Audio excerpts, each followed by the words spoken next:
Okay guys, andito tayo ngayon sa may Tangili Street, sa may TQM. Magpaparehistro tayo ng motor. So madali lang ang rehistro dito, guys. Pagdating nyo, ilagay nyo doon, sa mayroong nakalagay doon, ayan, start here. So pagdating nyo doon, ang gagawin nyo, paandarin nyo yung motor, pailawin nyo yung headlight, tapos tail light, brake light, signal light, left and right, tapos labas nyo yung ORCR. Ayan.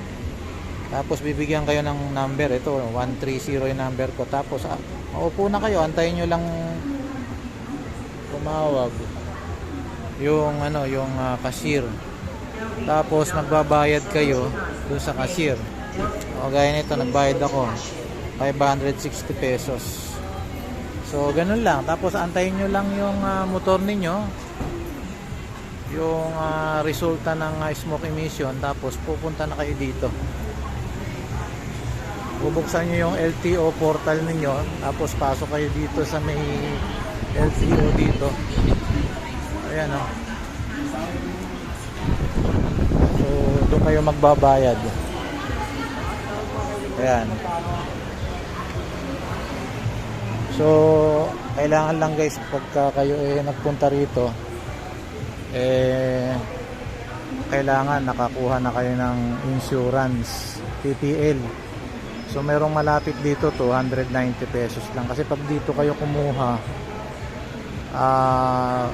nasa mga 500 siguro o 650. So mas makakatipid kayo kung sa labas kayo kukuha ng PPL. So dito sa labas, dun sa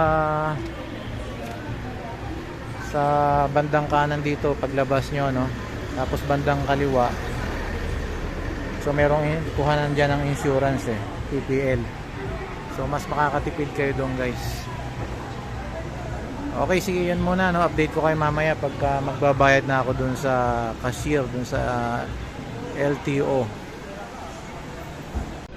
So guys, pumasok na tayo dito doon ng LTO.